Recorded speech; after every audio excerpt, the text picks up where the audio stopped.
ஒரு சின்ன பூரி தான், அதுக்குள்ளே ஒரு உலகமே இருக்குது. ஆமாங்க, காரம், புளிப்பு, இனிப்பு இதெல்லாம் சேர்ந்து இந்த பானிபூரி தான். எப்படி சேர்த்து நம்ம வீடியோக்குள்ளே போய் பார்க்கறதுக்கு முன்னாடி நம்ம சேனலை மறக்காமல் சப்ஸ்கிரைப் பண்ணிக்கோங்க.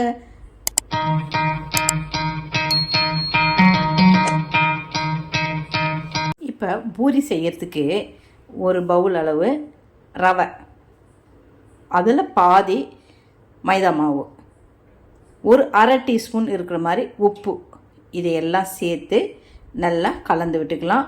நல்லா கலந்த பிறகு கொஞ்சமாக தான் இதில் தண்ணி சேர்க்கணும். ஒரு 1/4 பவுல் இருக்கிற மாதிரி தண்ணி சேர்த்துக்கிட்டு நல்லா பிசைஞ்சு விட்டுக்கலாம். அதிகமாக தண்ணி சேர்த்தா தண்ணி ஆகிடும். இது ரொம்ப கொஞ்சம் கட்டியாக தான் இருக்கணும். பூரி செய்யறதுக்கு மாவு நல்லா கட்டியாக இருக்கணும். அழுத்தம் கொடுத்து நல்லா பிசைஞ்சு வச்சுக்கணும். இது கொஞ்சம் ஒரு 5 நிமிஷம் நல்லா அப்படியே பிசைங்க. இதை பிசைஞ்சு வச்ச பிறகு இது காயாமல் இருக்கிறதுக்கு ஒரு ஈரத்துணியை அது மேலே போட்டு நம்ம மூடி வச்சிடலாம். இது அப்படியே ஒரு ஓரமாக இருக்கட்டும். அதுக்குள்ளே இதுக்கு நம்ம ஒரு கொண்டக்கடலையும் உருளைக்கிழங்கும் வேக வைக்கணும். இப்போ நான் ஒரு பவுல் கொண்டக்கடலை எடுத்திருக்கேன், ஊற வச்சது. அது கூட 2 உருளைக்கிழங்கு, இதையும் நம்ம குக்கரில் வச்சு வேக வச்சுக்கலாம். அடுத்து இந்த பானிபூரிக்கு புளி தண்ணி நம்ம ரெடி பண்ணிக்கணும். 25 கிராம் புளியை கரைச்சி வச்சுருக்கேன். உப்பு, வெல்லம், பேரிச்சம்பழம், தனி மிளகாய்த்தூள் இதை எடுத்து வச்சுருக்கேன். இப்போ அதை ரெடி பண்ணிக்கலாமா? ஸ்டவ் பற்ற வச்சு கடாயை வச்சு அதில் அந்த புளி தண்ணியை சேர்த்து நம்ம எடுத்து வச்சுருக்கிற பேரிச்சம்பழம், அதுக்கப்புறம் வெல்லம், இதுக்கு தேவையான அளவு 1 டீஸ்பூன் உப்பு சேர்த்துருக்கேன். அதுக்கப்புறம் 1 டீஸ்பூன் மிளகாய்த்தூள், இதையெல்லாம் ஒரு 10 நிமிஷம் நம்ம அப்படியே வேக வச்சிடலாம். இது வெந்து கொஞ்சம் திக்னஸாக வரும். அந்த ஸ்டேஜில் ஸ்டவ் ஆஃப் பண்ணிடலாம். ஸ்டவ் ஆஃப் பண்ணிவிட்டு இதை நம்ம மிக்ஸி ஜாரில் சேர்த்து அரைக்கணும். இந்த பானிபூரி வடநாட்டில் ரொம்ப ரொம்ப ஃபேமஸ். இப்போ நம்ம நாட்டிலையும் தமிழ்நாட்டிலையும் இதுக்கு அடிமை ஆகாதவங்க யாருமே இல்லை. இப்போ புளி தண்ணி ரெடி ஆகிடுச்சா? இது இந்த மாதிரி கரெக்டான பதம். இதை நம்ம ஓரமாக வச்சிடலாம். இப்போ அதுக்கடுத்து பானி, இந்த புதினா பானி இதுக்கு ரெடி பண்ணிடணும். அதுக்கு 1 கைப்பிடி அளவு கொத்தமல்லி, 1 கைப்பிடி அளவுக்கு புதினா, ஒரு 3 பச்சை மிளகாய், ஒரு துண்டு இஞ்சி, அப்புறம் மிளகுத்தூள் 1 டீஸ்பூன். இதில் மிளகுத்தூள் போட்டால் அவ்வளோ டேஸ்ட்டாக இருக்கும். உங்களுக்கு சாட் மசாலா இருந்தால் போட்டுக்கோங்க, அது இல்லைன்னா மிளகுத்தூள் 1 டீஸ்பூன், சீரகத்தூள். அதுக்கப்புறம் புளிப்புக்கு எலுமிச்சை பழசாறு நான் விட போகிறேன். உங்கள் வீட்டில் ஆம்சூர் பவுடர் இருந்தால் போட்டுக்கலாம். நான் எலுமிச்சை பழச்சாறு, தேவையான அளவு உப்பு, இதையெல்லாம் சேர்த்து மிக்ஸி ஜாரில் நல்லா ஃபைன் பேஸ்ட்டாக அரைச்சிக்கலாம். அரைச்சதை நம்ம ஒரு பவுல் வச்சு கொஞ்சம் நல்லா இதை வடிகட்டி எடுத்துக்கணும். இப்போ இந்த அளவு திக்னஸாக நம்மளுக்கு கிடைக்கும். இதை வடிகட்டினோம்னா நல்லா திக்னஸாக கிடைக்கும். இது இந்த அளவு இருக்காது. இது கூட கொஞ்சம் தண்ணியும் நம்ம ஆட் பண்ணிக்கணும்.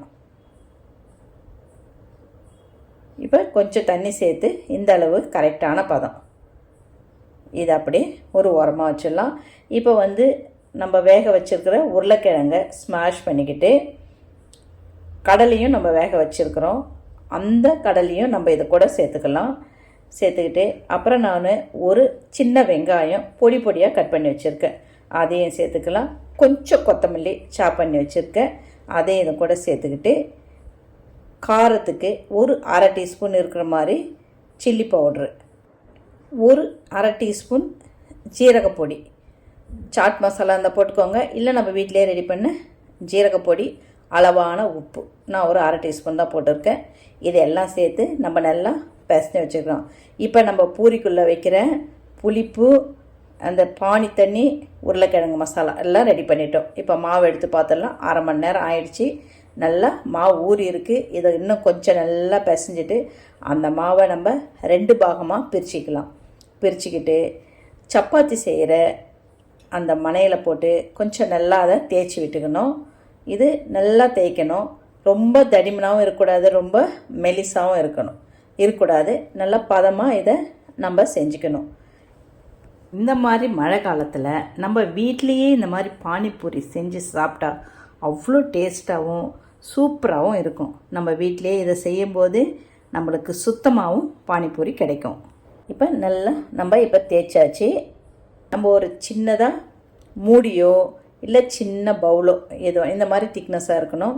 சின்ன பவுலோ எடுத்து நம்ம ஷேப்பாக கட் பண்ணிக்கலாம். இந்த மாதிரி நம்ம கட் பண்ணிவிட்டு மீதி இருக்கிற மாவையும் எடுத்து அதையும் மறுபடியும் பூரி மாவோடு சேர்ந்து மறுபடியும் அதை மாதிரி தேய்ச்சி இந்த மாதிரி சின்ன சின்ன பூரியாக நம்ம இருக்கிற மாவை எல்லாத்தையுமே நம்ம ரெடி பண்ணி வச்சுக்கணும். வச்சுட்டு இப்போ ஸ்டவ் பற்ற வச்சு கடாயை வச்சு எண்ணெய் சேர்த்துக்கிட்டு எண்ணெய் நல்லா சூடான பிறகு தான் இந்த பூரியெல்லாம் போடணும்.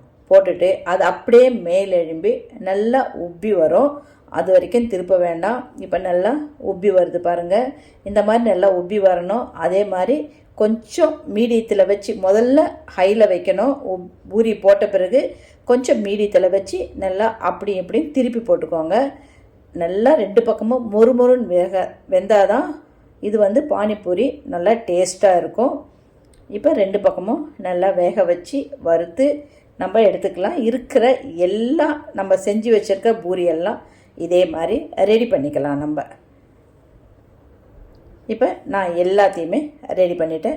பூரி நம்மளுக்கு இப்போ ரெடி ஆயிடுச்சு. இப்போ இந்த பூரியில் நம்ம இருக்கிற எல்லாத்தையும் சேர்த்துடலாமா? இப்போ ஒன்று எடுத்து பாருங்கள் எந்த அளவுக்கு மொறுமொறுன்னு வெந்திருக்கு பாருங்கள். இது முதல்ல உருளைக்கிழங்கு மசாலா வச்சிடலாம். அதுக்கப்புறம் அந்த புளி தண்ணியை சேர்த்துடலாம்.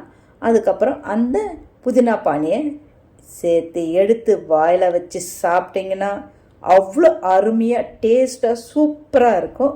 நீங்களும் இதை ஒரு வாட்டி வீட்டில் ட்ரை பண்ணி பார்த்துட்டு மறக்காமல் நம்ம சேனலை சப்ஸ்கிரைப் பண்ணிக்கோங்க. சமையல் பண்ணுங்கள். ரொம்ப ரொம்ப சந்தோஷமாக இருங்க.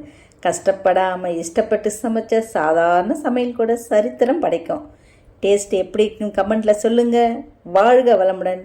நன்றி, வணக்கம்.